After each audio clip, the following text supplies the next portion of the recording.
Ladies and gentlemen, put your hands together for the elegant, the one and only, Miss Sylvia Scott.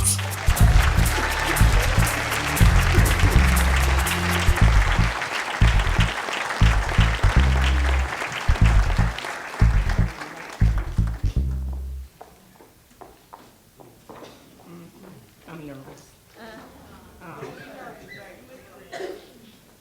You look good.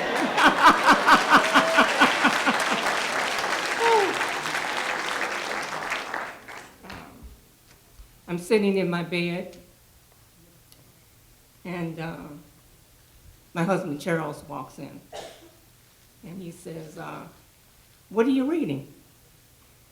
And I say, "I'm reading the autobiography of Sammy Davis Jr." And he says, "Is there any sex in it?" And I say, "No." He said, "Well, it doesn't make any sense for you to read it then, does it?" And he just walks out. You know.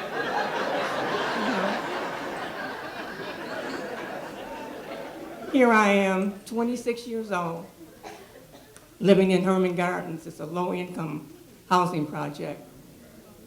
And my husband, Charles, he's been a philanderer for about 10, 12 years. We've got 5 kids, ages around 2 to 11, I guess.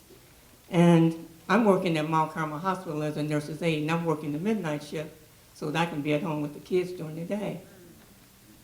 And my best friend, Gwen, she lives a few doors from me. And we talk all the time about everything. And we share our secrets. And I used to tell her about my mom. And my mom used to board me out when I was little, because she worked. And she boarded me out with a family by the name of Williams. And they were an older couple, but everybody's old when you're 6 years old. So, you know. And Mr. Williams was the first man to molest me.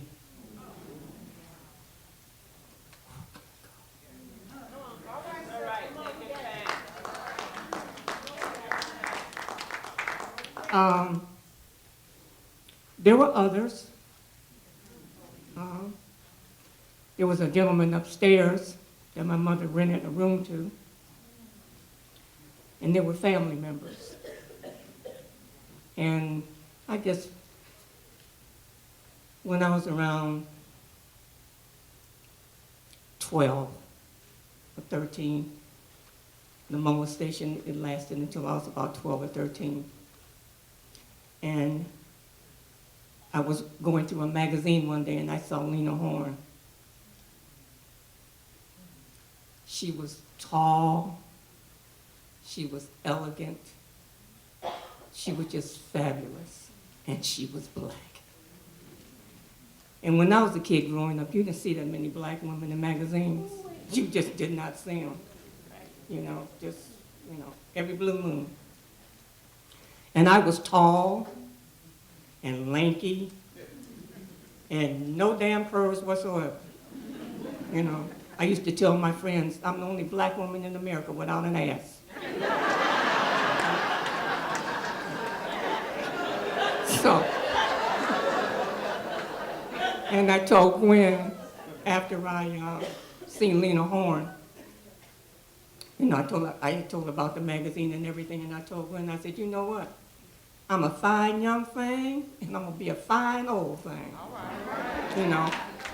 Not and laughing about it and saying it in jest, but you tell yourself something for so long, and it becomes your truth.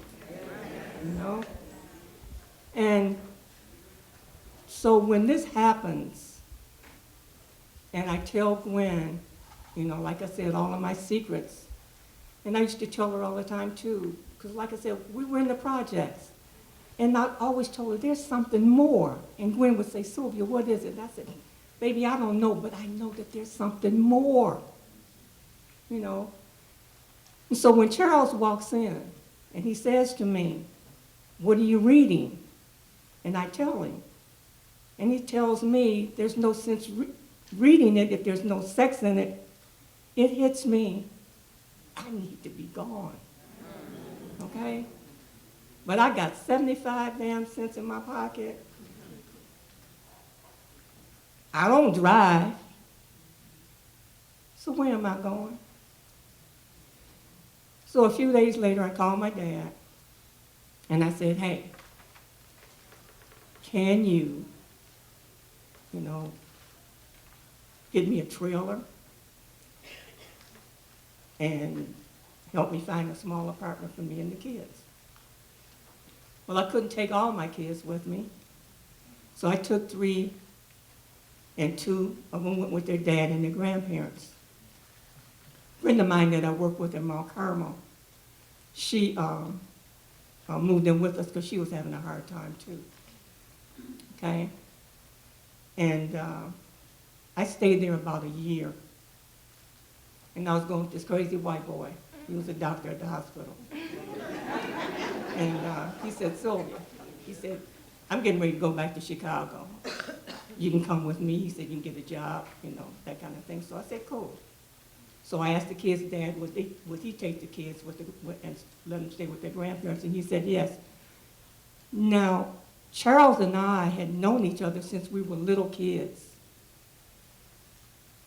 When we left each other, we were friends, and we still are to this very day, okay? He was just not my something more. That's all. Okay.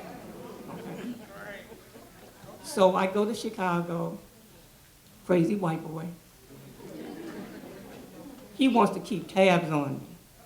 He's jealous, he's controlling. I'm like, no, wait a minute now. We can't have this. So I stayed there about a couple of years, got what I needed. And I missed my family and my friends, so I said, I got to come back home. A couple of years later, I'm back home, and I see this exhibit at the DIA. And I'm coming out, and this guy walks past and said, Sylvia. It's an old friend that I hadn't seen in a long time. And he says, I'm going over to a friend of mine, a blind law student. He said, you want to tag along? And I said, sure. He said, we can play catch up. And that's how I met my husband, John. So, unbeknownst to me, we lived in the same apartment building, And he didn't like to cook. He used to eat dinner or beef stew all the time out the can. I love to cook, okay? But I worked all the time, and he was in school full time. So he told me, he said, well, Sylvia, I'll tell you what. He says, well, I buy groceries, and you do the cooking. We'll split it up that way. So I told him, cool, okay? And I'd read to him occasionally, too. But John had this girlfriend in Grand Rapids.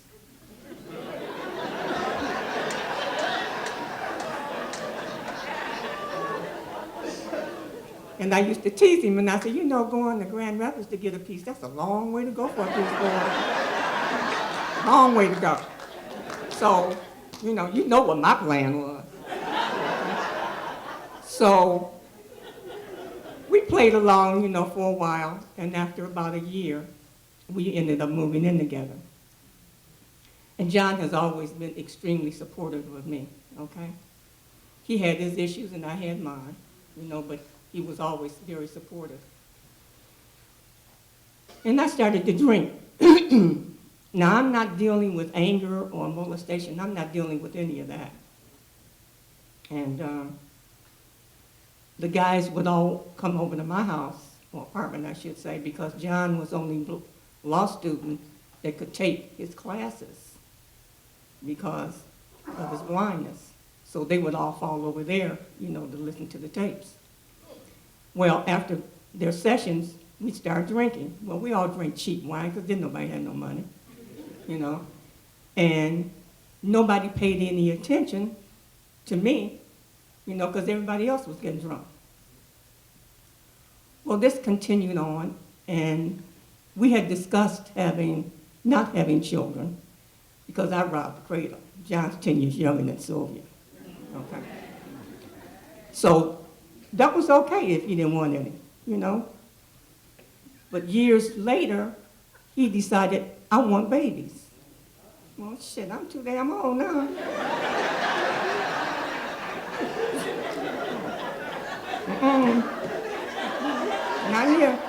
and I'm a drunk. So what the hell? So we go on, we've been in this relationship, this marriage for about almost 20 years now. And I'm just about done, but John is done. Okay? So he leaves. That's the best thing the man ever did for me. Okay? It was just within a couple of days, I went to the program, AA, and found what I needed. Friends there. To this day, I still have those same friends.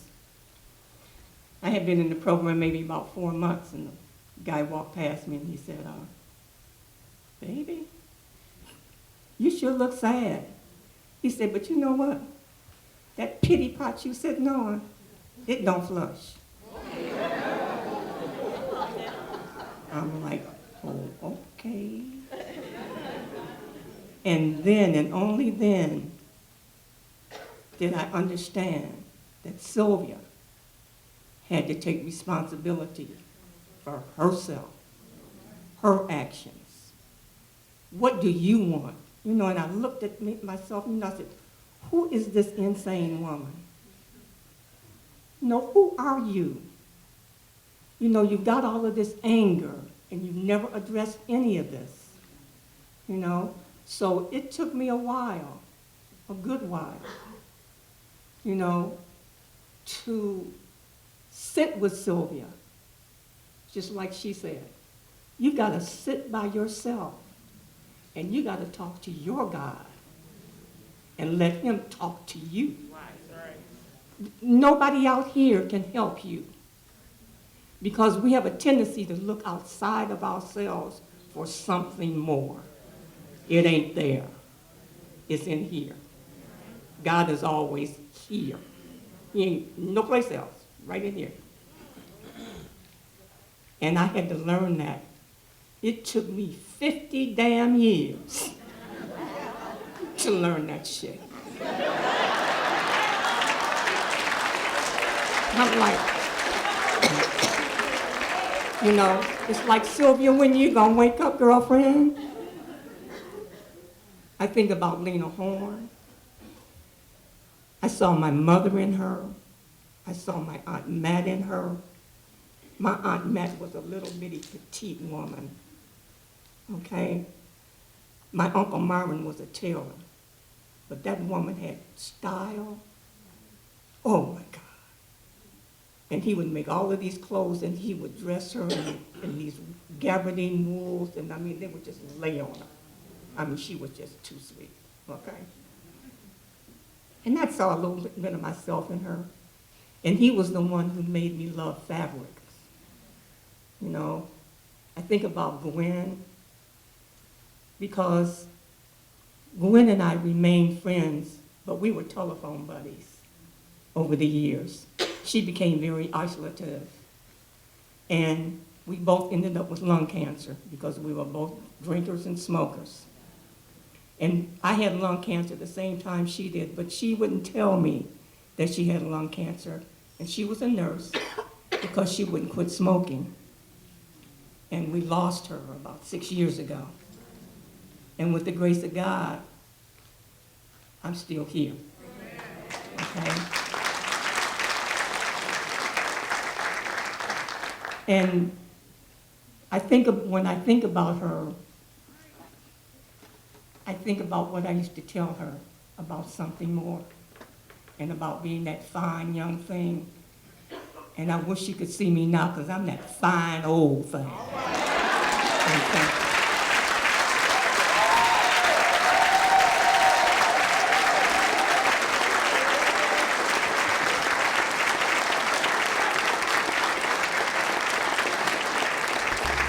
Sylvia Scott, fine old young thing.